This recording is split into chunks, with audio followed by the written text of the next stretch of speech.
Assalamualaikum warahmatullahi wabarakatuh. Jumpa lagi dengan saya Pak Arifin.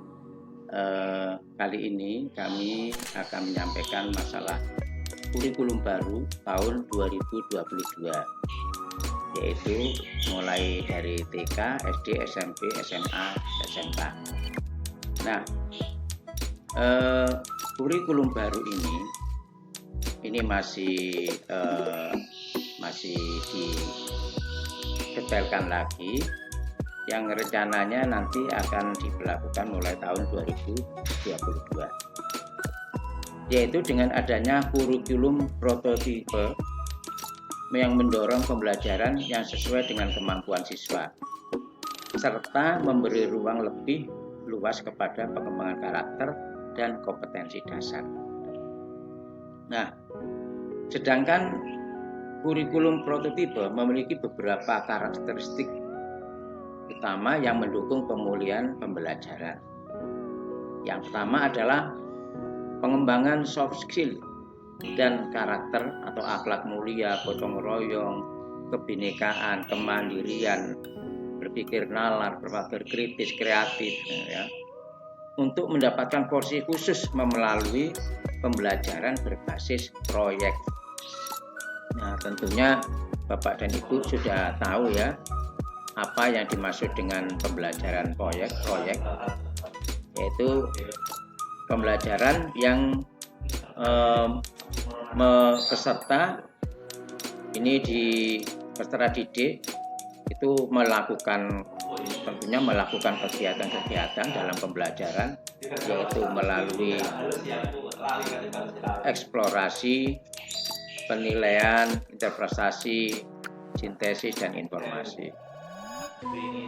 Ini untuk menghasilkan berbagai bentuk belajar. Ya, ini yang basis proyek. Nah, dan kalau yang dimaksud dengan soft skill, yaitu keterampilan inti atau keterampilan yang diinginkan untuk berpikir secara kritis, ya, saling berinteraksi, ya. Ini termasuk salah satu yang dimaksud dengan soft skill. Nah, ini kurikulum 22 nanti menekankan seperti itu. Nah, kemudian yang kedua, fokus pada materi esensial sehingga ada waktu cukup untuk pembelajaran yang mendalam bagi kompetensi dasar seperti literasi dan numerasi. Nah, yang ketiga, adanya fleksibilitas bagi guru untuk melakukan pembelajaran yang sesuai dengan kemampuan siswa, think and interact level, dan melakukan penyesuaian dengan konteks dan muatan lokal. Nah, apa karakteristik kurikulum prototipe di PAUD, SD, dan SMP, dan termasuk SMA, SMK? Untuk PAUD, ini kegiatan bermain sebagai proses belajar yang utama. Nah, ini karakteristiknya untuk kurikulum 2022 nanti untuk PAUD, ini kegiatan bermainnya sebagai proses belajar yang utama. Kemudian yang kedua, penguatan literasi dini dan penanaman karakter melalui kegiatan bermain belajar berbasis pada buku bacaan anak. Kemudian yang ketiga, fase fondasi untuk meningkatkan kesiapan bersekolah. Dan yang keempat, pembelajaran berbasis proyek untuk penguasaan profil pelajar Pancasila dilakukan melalui kegiatan perayaan hari-hari besar dan perayaan tradisi lokal. Ini untuk PAUD. Sekarang untuk SD. Nah, untuk SD ya.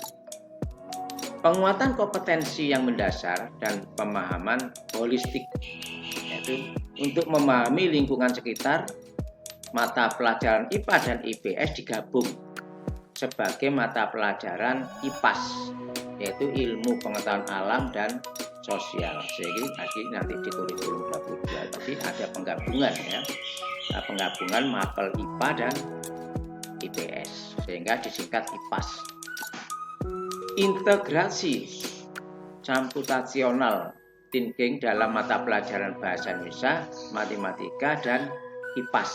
Nah, yaitu IPAS, jadi kalau menyebut IPAS berarti IPA dan IPS ya. Bahasa Inggris sebagai mata pelajaran pilihan ya. Dan pembelajaran berbasis proyek untuk penguatan profil pelajar Pancasila dilakukan minimal 2 kali dalam 1 tahun ajaran.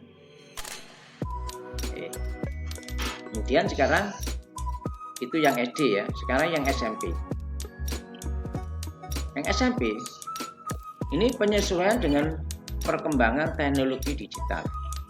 Maka pelajaran informatika menjadi mata pelajaran wajib. Nah, kemudian panduan untuk guru informatika, disiapkan untuk membantu guru-guru pemula sehingga guru mata pelajaran tidak harus berlatar belakang pendidikan informatika. Nah, kalau yang kemarin kan harus yang berpendidikan informatika. Untuk kali ini nanti tidak ya. Asalkan guru tersebut mampu untuk informatikanya maka bisa. Pembelajaran berbasis proyek untuk penguatan profil pelajar Pancasila dilakukan minimal 3 kali dalam 1 tahun ajaran. Nah, untuk SMP 3 kali ya. Kemudian sekarang untuk SMK ya. Karakteristik kurikulum prototipe di SMA, SMA, SMK dan SLB sederajat. SMK ini dunia kerja dapat terlibat dalam pengembangan pembelajaran struktur lebih sederhana dengan 2 kelompok mata pelajaran yaitu umum dan kejuruan. Presentasinya kelompok kejuruan meningkat dari 60% menjadi 70%.